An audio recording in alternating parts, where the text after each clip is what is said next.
Alright guys, well this video is going to be to answer a few questions from some viewers. The very first one here, this video we're going to get into is belt speed.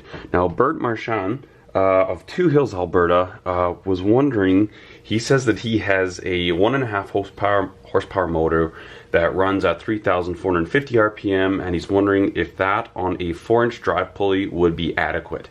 Now, from what I believe, that's exactly what I'm running right now. But just to double check, I'm going to verify my motor speed and then my drive pulley speed, and then I'm going to actually tack it with this, provided this works.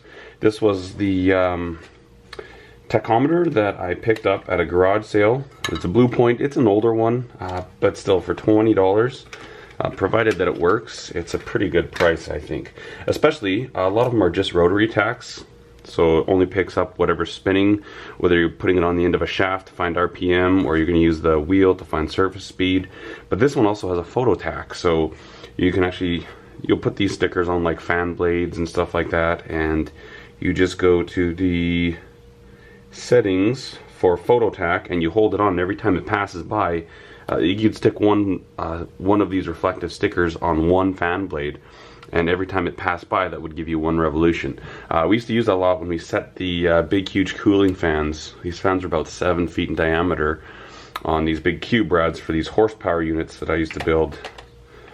Big old fracking equipment.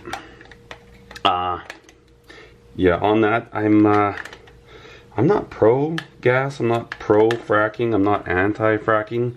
However, I don't believe that you can frack the earth for oil and gas and expect 0 repercussions. You're doing something down there. Having said that, if people are all upset about it and stuff, I challenge them to not use any energy whatsoever other than natural energy. You know, you talk about going green, solar panels. The one thing that bothers me is windmills. These windmills that they make, they're toting them to be green energy, and I think that's a little bit of a misnomer, because these windmills, if you were to make the steel that the frames are made of, you have to burn so much coke and coal to make the steel that windmill will have to run for 125 years with 0 maintenance in order to offset the cost or the carbon pollution of the coal and the coke that was burned to make the steel that windmill is. So people see these windmills like, oh, that's so wonderful. Well, literally that thing has to run for 125 years without any issues before it is equaled to burning that amount of coal for 125 years. So green energy, nah. It's one of these things the government feels they have to do something, and whatever. Anyways, that was totally off topic, but oh, it works. That's a good thing. So what you have is you got all your different settings here: RPM, rotations a minute. Then you have your belt speed or surface speed, which is meters a minute or feet per minute, and then RPM with the photo tack. So yeah, see, even the photo tack appears to work. I don't know if I can trick it out or not. Probably have to take this off. So turn that on, we get that little light, and then I should be able to wave this in front of it a few times, and oh, look at that. See, even the photo tack works.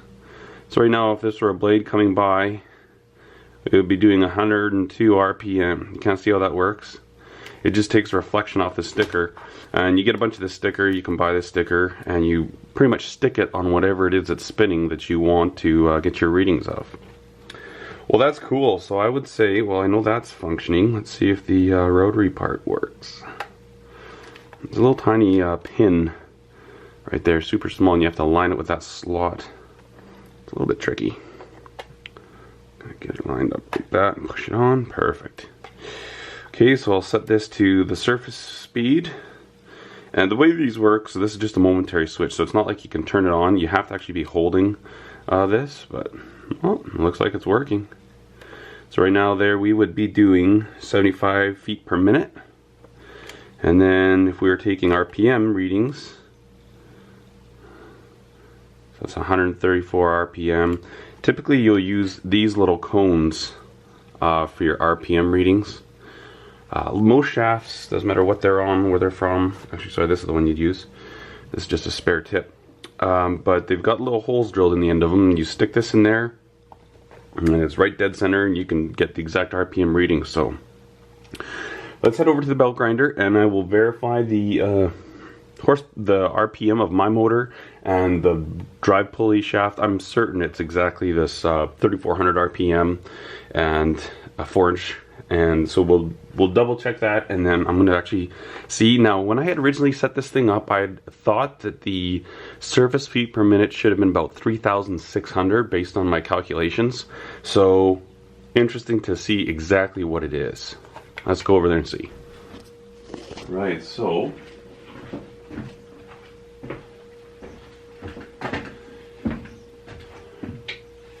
well, let's check this motor.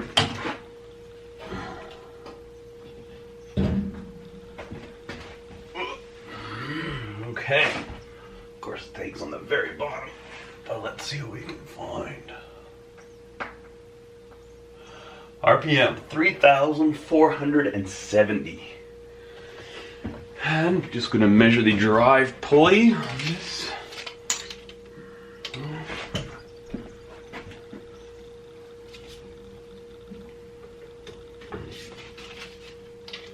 Yep, that's a 4-inch drive pulley.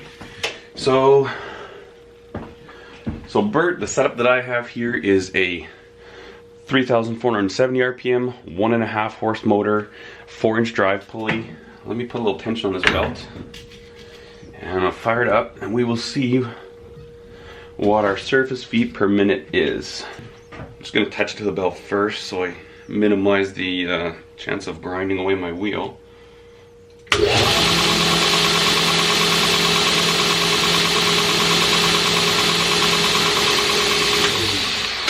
So 3,332 surface feet per minute, and I had estimated 3,600.